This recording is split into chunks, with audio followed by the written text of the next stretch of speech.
And now, Dr. Shonda Womack.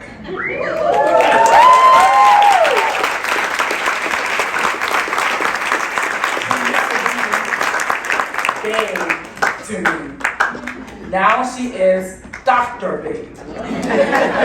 If you know Shonda and you're in a group of people she loves, you're loved and babe. Dr. Shonda Womack is the founding executive director of the Alliance of Rhode Island Southeast Asian for Education Arise, an organization that has been at the forefront of advocating for equity in education for Southeast Asian students and families. Shonda's story is a remarkable one. She was born in a refugee camp in Thailand and immigrated to the United States in 1981. Her lived experiences, a Cambodian refugee woman, a product of the Providence public school system, a mother of biracial Black and Cambodian children, have shaped her journey as an organizer, a leader, and an advocate. Under her leadership, Arise has garnered numerous local and national recognition for its work in transforming the educational landscape for historically invisible lives, that's Shonda's word, and oppressed communities as they fight for our collective humanity.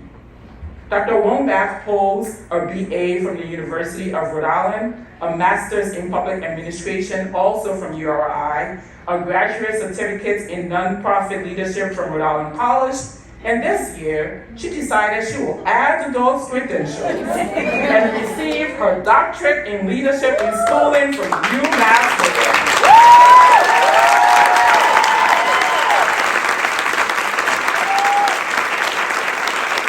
Where her research focused on exploring identity development and exploration as a liberatory tool. Her advocacy extends beyond education. She has been a powerful voice for civic engagement and community organizing, receiving numerous awards, including the NAACP Thurgood Marshall Award and the Muse Foundation's Disruptor Through Advocacy Award. Dr. Womack's passion for justice and commitment to community power building aligns perfectly with today's theme. We chose Dr. Womack to deliver this year's keynote address because she exemplifies the courage, resilience, and commitment needed to hold the line for equity and justice. It is my honor to welcome my friend, my Dr. Babe, Shonda.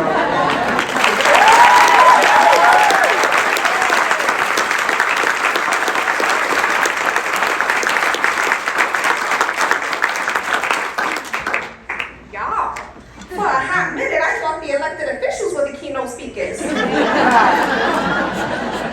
right, y'all.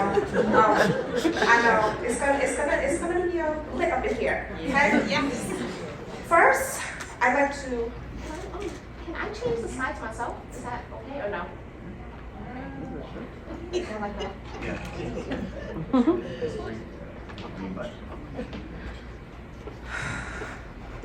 It's not working.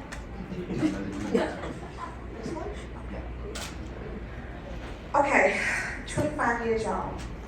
Congratulations, EPI. Linda, I love you. I served on the prison board with Linda as a young adult.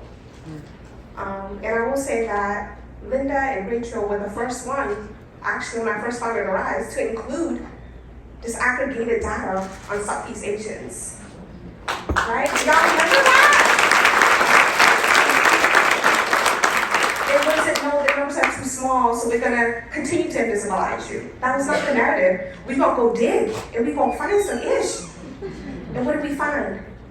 We found that Southeast Asian families, median income, mimic that of Black and Latinx communities. But that's not the narrative y'all hear, right? We lumped in with the Asian category. So congratulations, EPI. Thank you for entrusting me with this keynote speech. Ooh, and trust. When no, it was like Friday night, she's like, girl, we got over 300 people registered. And I said, ooh, what we gonna say?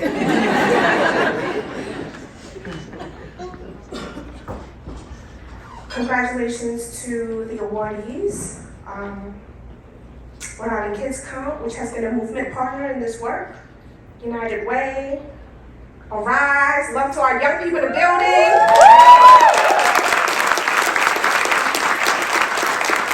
And the Rhode Island Black, Latino, Indigenous, Asian American, and Pacific Islander Caucus. So, oops.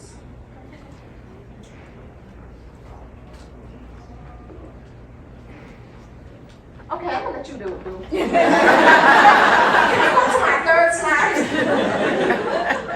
Okay, so I just actually added this Friday, right? Lauren? Yep.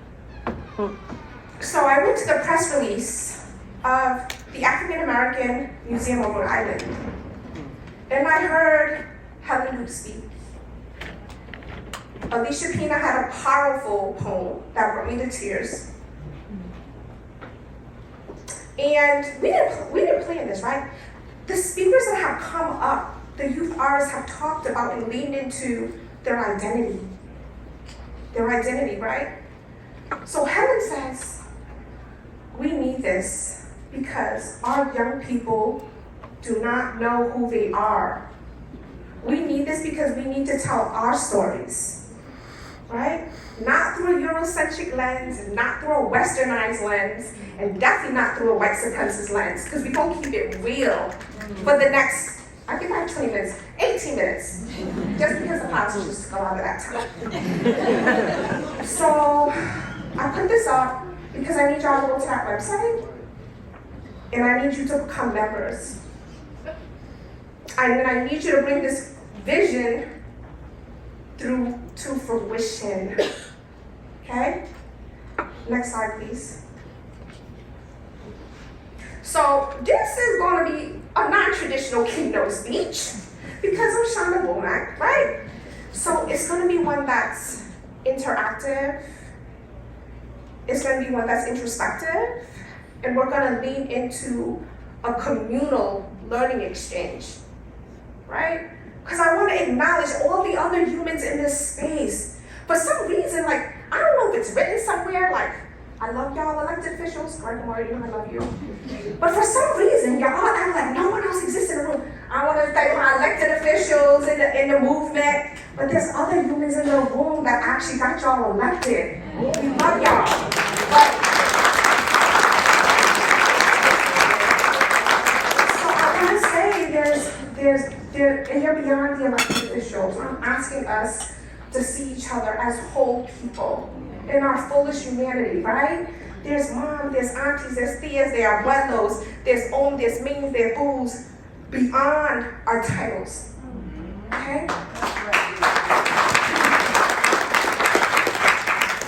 So I think it's only appropriate that we center this keynote in the brilliance of Paulo Freire. Who knows about Paulo?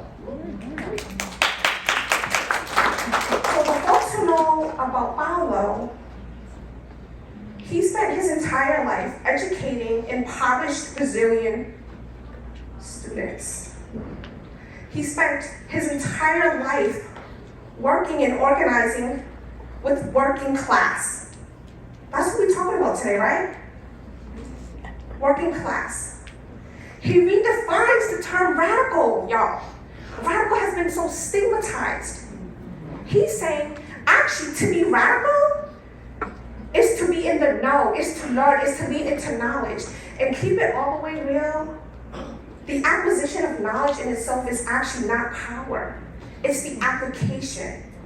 It's that applied knowledge. It's that a second piece. It's that critical consciousness piece that moves us beyond that, right? So he's saying, as we know better, we're going to do better. As we begin to understand the ecosystems that we occupy, we begin to transform it. But what's also powerful about what he's saying is, yo, we ain't got all the answers, because people was like, Sean, you gonna tell us how to hold line? No, I'm not. We're gonna lean into this communal genius that lives here, right? And we're gonna lean into the folks that are most impacted by the issues that we say we're combating. Next slide, please. bring it back to the basics. One of the first political education trainings that we do with our young people, and actually we co-developed a curriculum with our young people, based on a book called Young Revolutionary, written by Shanice, who was, at the time she wrote it, she was a Black teen activist. And she says, what is y'all's why? So we have to arise folks in the audience. What is your why? Like, why are you here? Why are you committed to the work that you say you're committed to? We want to hear your story. Pilar, I think you're first. Go ahead. Wait, no, she looking too comfortable. What is your why? I don't need no mic. Stay where you at. Good morning! Y'all all right? Yeah. You off for now. What is my why? My why is because I'm here. My why is because somebody worked and did the thing that they needed to do so that I could be standing in the room. My why is because I am my parents' biggest accomplishment. I am the thing they never thought of. Who would have thought that two people from the South would meet each other in New York and Harlem during the Harlem Renaissance, get married, have me, an only child, and I would go on to be in the Schomburg Museum. I would go on to be in the Library of Congress. I would go on to move to other countries, move to a territory, move to Rhode Island, start a nonprofit, work with marginalized communities, work with people who look like me to speak for those who can't speak and don't know that they should. What is my why? My why is because I'm a Black woman, and because I know the struggle, and because I'm tired of crying in the bathroom and coming out of the shower and having a plan. Because when I get outside in the real world, I can't cry. I gotta stand tall. I gotta toe my line and everybody else's, and I got a bad back. My why is because I speak for more than one community. I speak for the young people. I speak for their parents. I speak for those that are disabled. I speak for veterans. I speak for senior citizens. And I speak for those who sometimes are so tired of speaking that they just want to sit down and go to sleep and hope somebody else does the work. And baby, I am here because Dr. Womack told me that I needed to leave the state of New York and get to Rhode Island because I had to be here 8 a.m. on Monday morning. You're welcome. And Dr. Womack, honey, that's my why.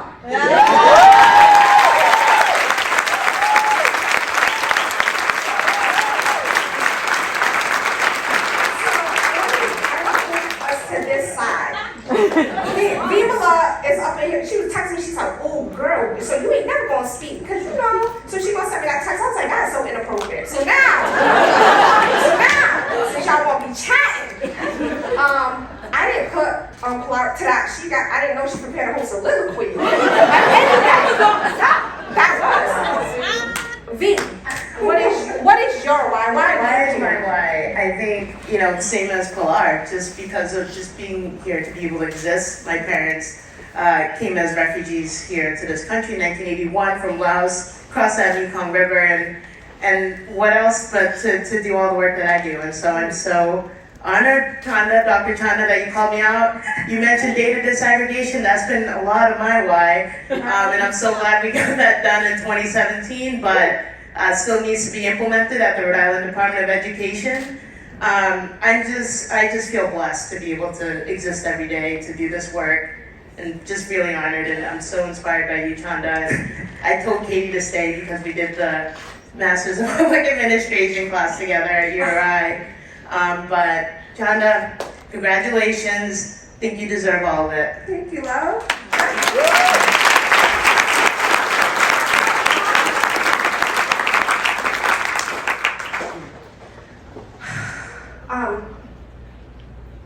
So in our space, we call it a learning exchange because,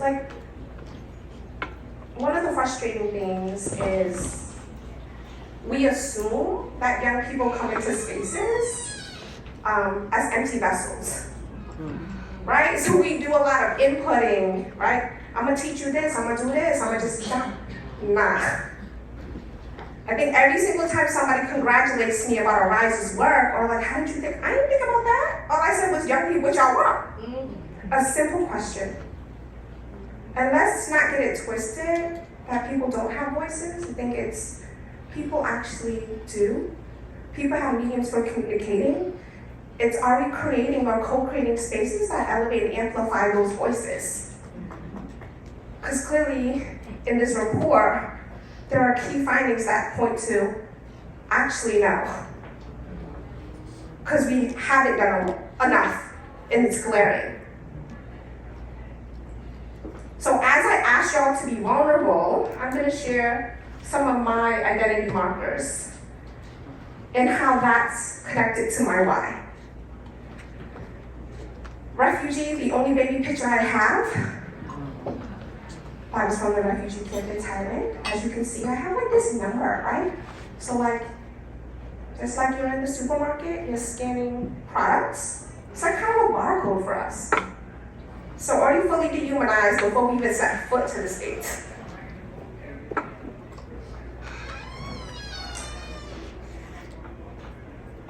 I'm part of the 1.5 generation.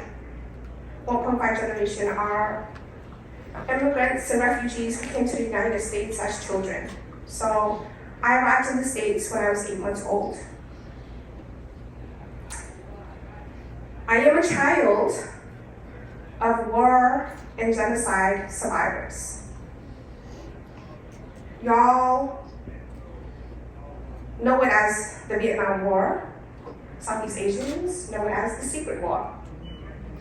That's not in any of the history books you're gonna read. At least not part of the schooling system. I am a product of the public schools. My parents bought a house on the south side of Providence. They still live at Prairie Ave back in the mid-1980s. I'm a partner to a Black man and grew up in Black neighborhood. So our work is done through a Black liberation lens, people. People always like, yeah, half of our young people are not Southeast Asian identified. It's about recognizing that our liberation is tied to the liberation of the most vulnerable and the most oppressed. So we're seeking liberation. We need to seek it as a collective. I'm a mom of 2 biracial children who are Black presenting. Right? And I'm just learning how to parent, engage in liberatory parenting, right? God, and my teenager and I are like defining that and redefining it every day. They're interfacing with systems that don't see them as whole people. I was at a volleyball game, my daughter plays volleyball, and last week, and she's a good player, right? But some of the kids were saying, oh, they keep sending the ball to that Black girl. Yeah, she's Black. She's also Cambodian, half Cambodian.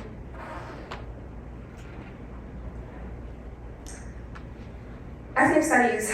My search for my identity when I became pregnant with my daughter and knew that I was going to give birth to a biracial child, I needed to explore, God, what does that look like? What does that mean for my child?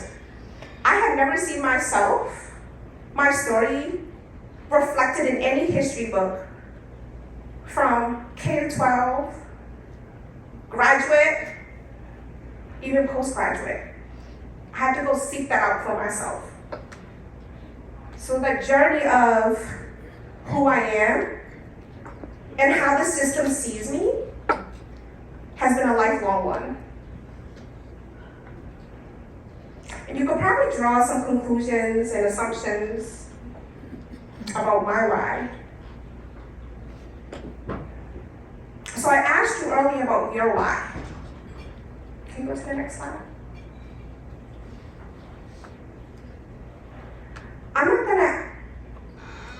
I was gonna have you pull up your phone and engage in this mentee. I'm not gonna have you do that. But what I will ask you to do is, I want you to connect your why to your most salient identity markers.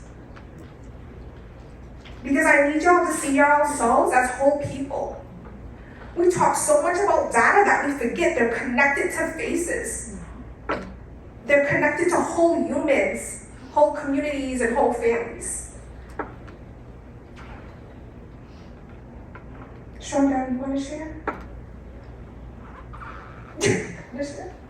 Who would like to share their salient identity markers? Sabrina, you're back there. Daddy, why you going way back there? You're supposed to sit with us here. Sabrina, I see you.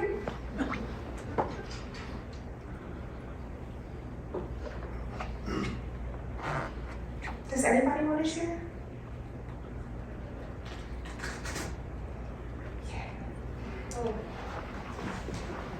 I'll project. As the mic comes over. No, please. I appreciate you bringing this because I can be loud, but that doesn't mean everybody can hear the same. So, hello, muy buenos dias. My name is Cristina Contreras Fox. And when I think about my most salient identity markers, number one, I identify myself as the proud daughter of Ana Luisa Chihuil Contreras Fox and Richard Brian Fox, and the proud sister of Ryan Lee Fox. I am also very proud to be a Native woman, an Irish woman, a Latina, and I am also very, very proud to be out and queer and existing in that fullness.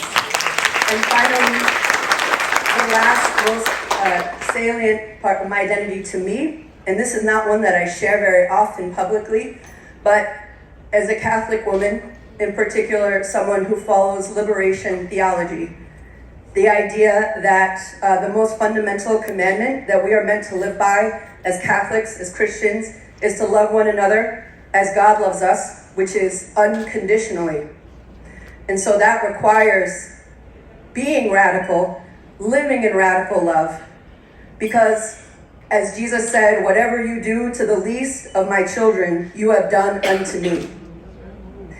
And so my identity is one that I am very proud to have. It's a gift to me, especially my culture and my family and my religious beliefs and tradition, because this love is one that I was fortunate to live with. As bad as it was growing up in an all-white town in Rhode Island, the challenges that I faced, being told to do things that were not, I would go home and feel nothing but love and acceptance. And I want to create that space in my community every single day. So thank you very much for the opportunity to introduce myself and to share this. It's truly a joy and an honor. Thank you.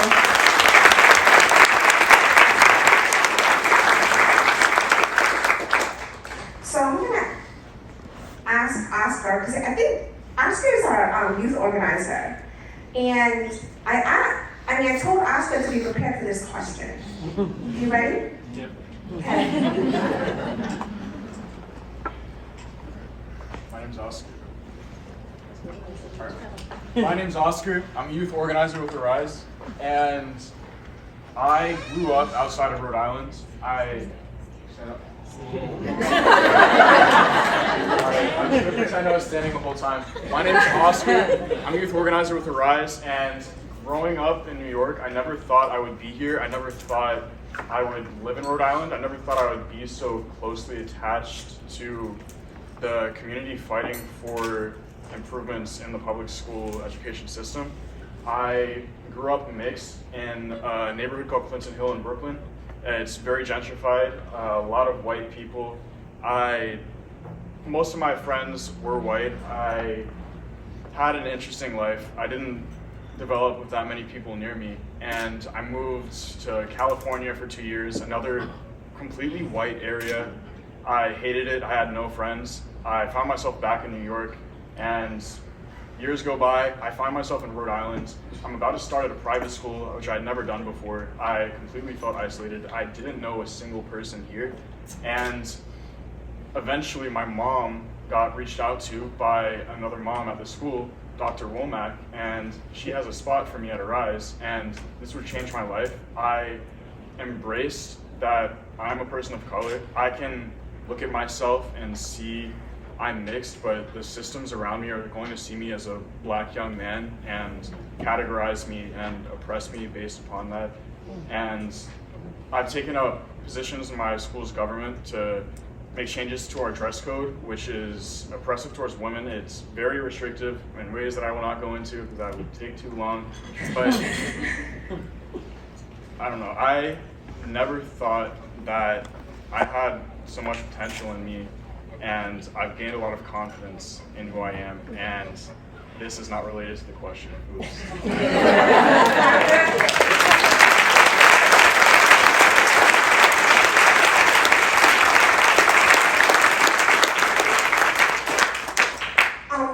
So we're an indigenous land. Thank you, Sue. Oscar also didn't set this up for my next comment, right? So part of our centering our humanity and our collective humanity requires that we explore, that we understand, and that we interrogate how our own identity markers are seen in the context of power, privilege, oppression, resistance, and more importantly, liberation. Next slide, please. So, doctoral program, 3 years, I had to read nothing but research articles. Okay? So this summer, I was like, I'm reading all the books I want to read. And it's not going to be tied to my dissertation work, which I love. Right?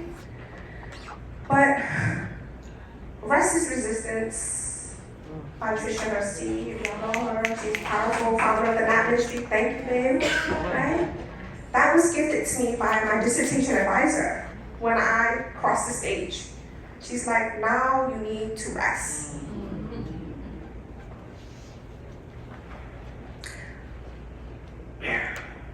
Living Resistance.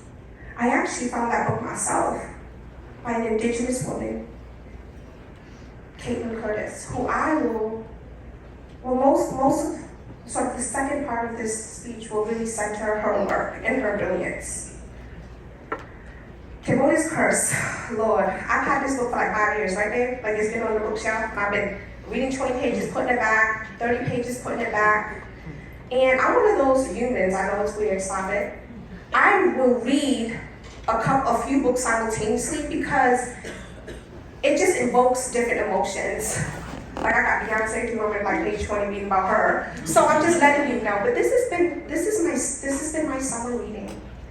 And trying to understand my identity, I have to obviously at some point study my ancestral land and its connection to colonialism, imperialism, capitalism, all the isms. I'm still not done with that book because I've actually went into reading that book trying to find a time when Cambodia was something that I could be proud of pre-colonialism, and I can't find that yet. And this is not the only book that I have read. Our Iceberg is Melting by John Carter. John Carter writes a lot of books around leadership, but this is like the 5th time we read it, and we read it as an organization with our young people. It's about organizational change. It's about a group of emperor penguins, and they introduce different characters, right? There's this character that stands to me, because every time you're trying to introduce change, there's this character in the penguin. His name is No-No. Y'all know it's a no-no's up in here. Right? He's resisting everything. He's like, nope, nope, nope. So it's a really short folktale. And then Kenny's book. I'm right now reading it with my 4 youth organizers who are here. And they are co-developing a curriculum with me. Right? And since we're talking about policy, Kenny says in this book, this is the last chapter we looked at last week. There is no policy or practice that's neutral. It's either maintaining mediocrity and fueling mediocrity, or it's working towards equity. Next slide, please. So I want to bring us into Caitlin's work. And it's brilliant. I read this book and I started it and finished it in the Dominican Republic. Literally the first time that I had left the country. I have not even set foot in my own ancestral land, and I'm 44. And she introduces these realms. She provides a concentric circle to talk about these realms, right? So I walked y'all through the personal realm. She talks intimately about being present for yourself, being in tune with your body. She talks about what it means to engage in self-love, radical self-love, as a resistance. Are we paying attention and listening to all the things that we need? And she says that this realm is connected to our heart. We can't do or profess to say that we're going to do something for the community if we're not doing for ourselves, people.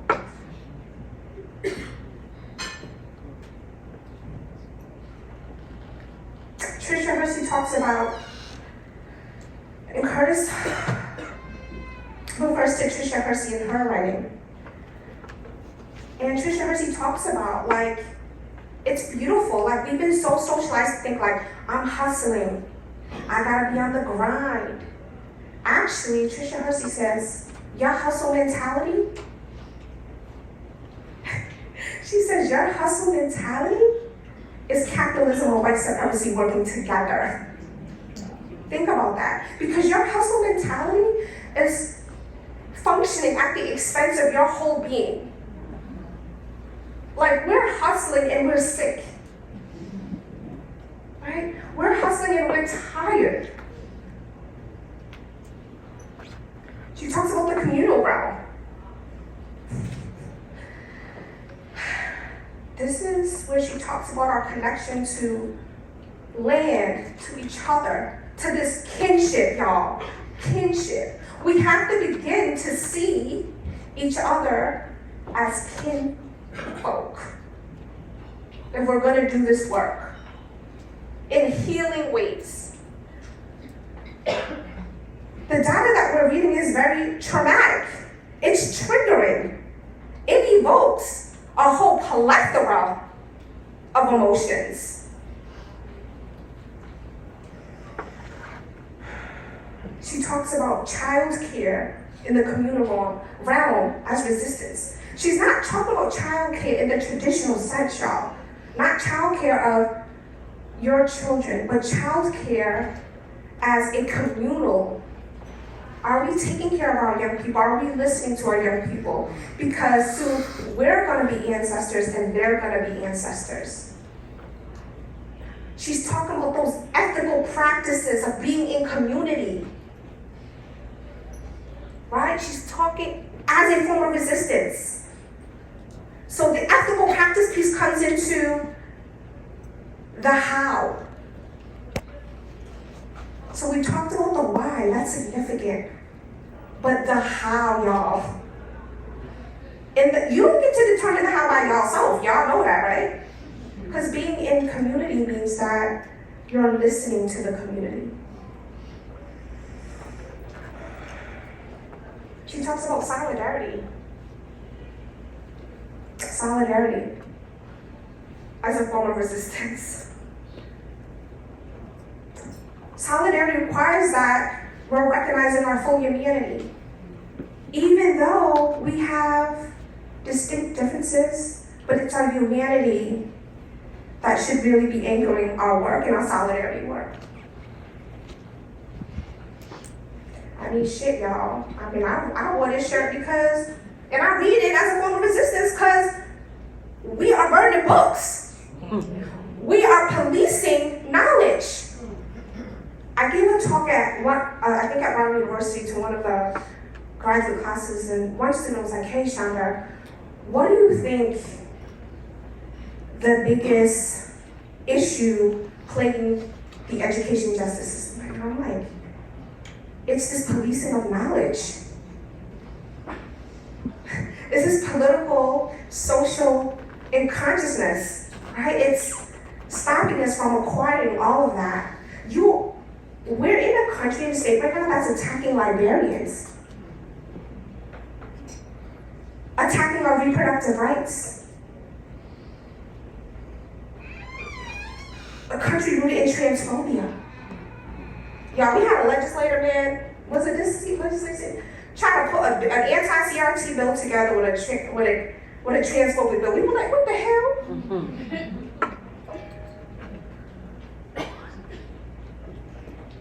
So the communal realm is imperative that we understand it. The ancestral realm, right? So the communal realm is like we're planting seeds as a collective. The ancestral realm is seeing what has, in her words, blossomed.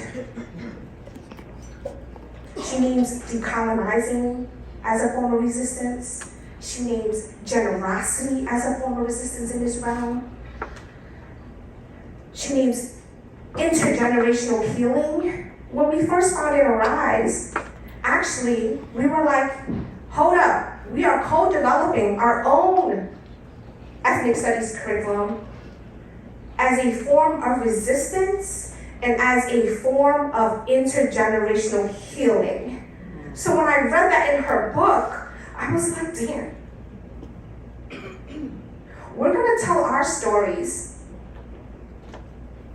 through the words of our ancestors, through the perspectives of our young people. You don't get to write our story anymore. Absolutely not. I literally went through the K-12 system seeing, Cambodia probably mentioned once, it was through a westernized lens.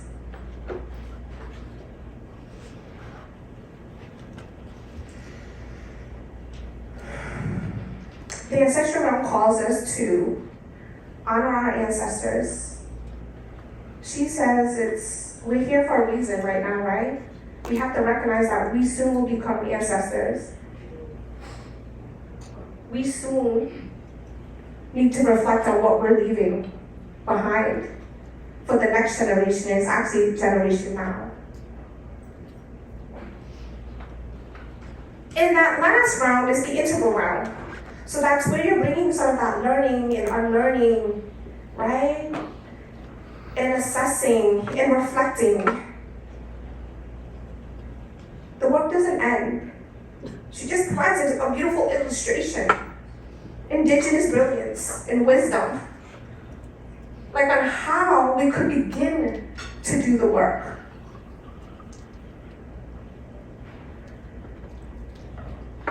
These past couple of years, my most profound learning exchange has been with my 6-year-old son. He just turned 6. I live in a house full of Libras. I say this all the time. Oh God. My son is the 23rd, my husband was the 28th, and my daughter is the 9th. And you know Libras can't decide for anything. So anytime I want to go to dinner, I have to text them in a group chat at 12 o'clock. Where y'all want to go? And they still haven't made a decision by 6 p.m. At any rate, my son said to me last night, he had just come from a mini camping trip with his Omi's auntie in Cambodia. He goes, ooh, mommy, and I'm trying to finalize my talking points. He goes, ooh, mommy, I have to tell you something. Yeah, go ahead. Owen was talking to Ari, so Ari's his cousin who's 10 years old, and my sister's daughter. And Owen was using real bad words. And I said, okay. He was like, well, I asked her, oh, did you say bad words? She goes, yes, I did. And I said to him, did she apologize? He was like, no, I walked out because I was scared. So, and this is a 6-year-old's interpretation of like what transpired, right? And I just didn't have the capacity to connect with my sister yet, because you know it's gonna be a whole different perspective. It always is, y'all. But, so he leaves, he comes back, 20 seconds. He's a processor. Like if you look up the word in the Webster Dictionary, empathy, you would see his face. This is that human. His name is Justice Reksa Womack. Reksa means to preserve in Cambodian. He goes, Mommy, that's your sister. You need to call her and tell her what she did was wrong. So at his young age, he already understands the power dynamic, right? He understands adultism, which is something that like we try to minimize in our household. He was like, Mommy, I was so scared. And last night I taught him the word courage. I said, Justice, you know that you was courageous. He was like, what do you mean, Mom? What does that mean? It means that while you were scared, you still posed a question. You still inquired. You were still curious. And when you heard her tone, you stepped out to preserve your safety, and that's good shit, kid. Oh.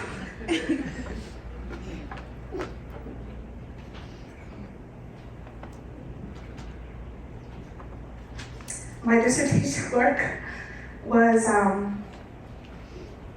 rooted in the importance of identity development, identity exploration with young people as a form of grassroots organizing and community organizing. So basically what we were saying is as we begin to learn about who we are, as we begin to learn about the intersectionalities of our identities, as we begin to exist in self-determination, as we begin to understand how we interact with these systems of oppression, right? As we begin to understand how they interface with us and how they see us, we become more apt to be active members of that transformation. We co-developed an ethnic studies rooted in our identity development curriculum with young people. So young people were my co-researchers and co-investigators.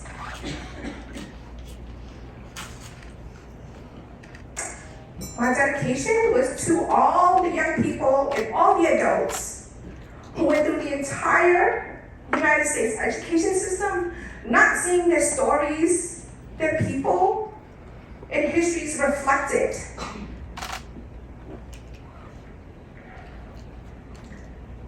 My ask was, may this collective labor of love of 3 years fuel you all to reimagine a system that is rooted in liberatory pedagogies.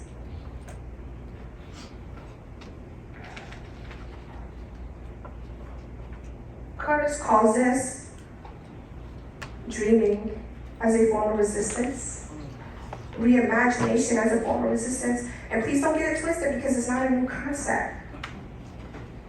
Black Freedom Schools was a reimagination.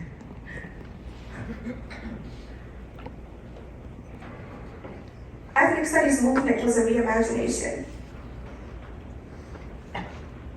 Next slide, please.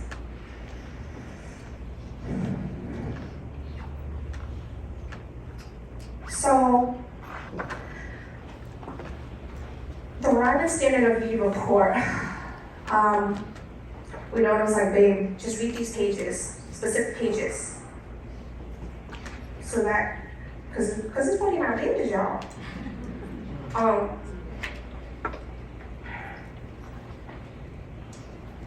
I think Alan was very clear that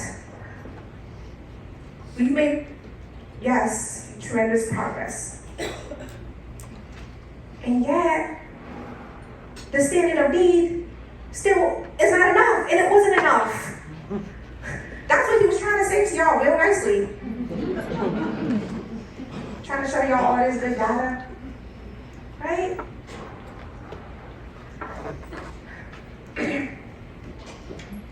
These images, the first 4 images come from page 29. I think what resonates with me as it relates to the report was the humanizing aspect of it, as we talk about data, there were faces attached to these stories. When I got to reading about the elder portion, the senior portion, I decided to add a picture of my mom with my 2 children at one of the Kebunian temples. Because that part of the report reminded me of my mom and dad, who are both disabled and both on Social Security disability. The only reason why they're surviving is because of that home on Prairie Ave. They get rental income. Right, Dwayne? And they have a tenant who hasn't paid for 6 months that my dad refused to evict because he's like, no, they're immigrants. And we were refugees. Kinship, y'all. And they're also doing that, though, at the expense of their own livelihood. It's a good thing they got some good children, because, no, trust me, I do cut my dad off every 6 months because he don't understand boundaries, y'all.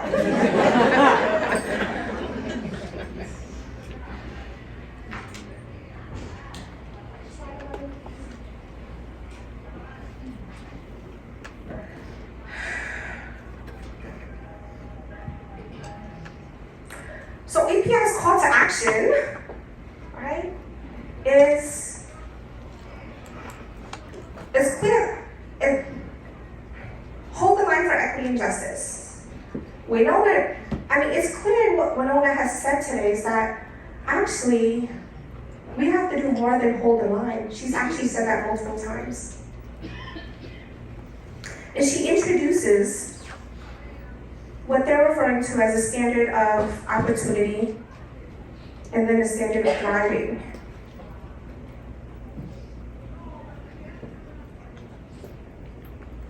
And I hope y'all don't take this no 25 years. Because I'm gonna be like 70 years old. And I might be in this report up in here. Oh God. So I want us to dream as a form of resistance, and I want us to reimagine.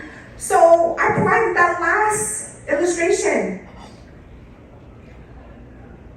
What does it mean to flourish? A standard of flourishment, y'all. Ubuntu. I had the privilege of working with Black Feds in my work with the Nellie Mae Education Foundation.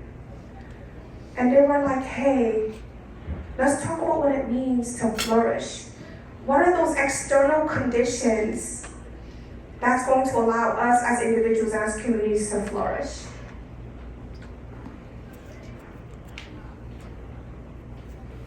It's an alarm, y'all, and it's loud. It's loud. I thought Arise was doing some good work because we were like, okay, they passed a couple years ago, they passed the $15 minimum wage. I said, now we're gonna start our young people with $17 an hour. So we gonna be doing some good work. I read the report, went over and said, oh hell no, y'all ain't. You were supposed to get $23 an hour. EPI said we supposed to get $23 an hour. So I know I got some board members up in here, and I ain't gonna look that way. But one of the ways that Arise is committing to holding the line is, come late June, I'm gonna be introducing a new budget to the board that asks us for $23 an hour for our young people, our young adults.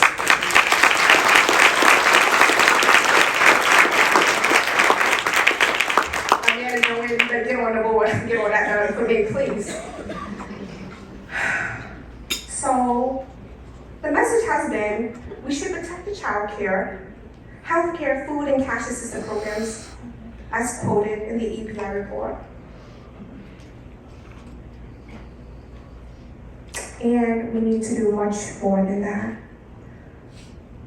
I want to leave us, since we're on Indigenous land, it's only appropriate that I leave you this quote by Caitlin Curtis.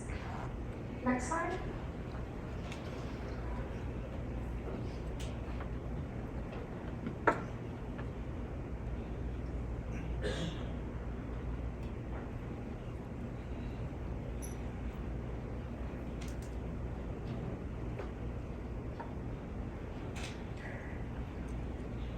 she redefines the term resistance as well.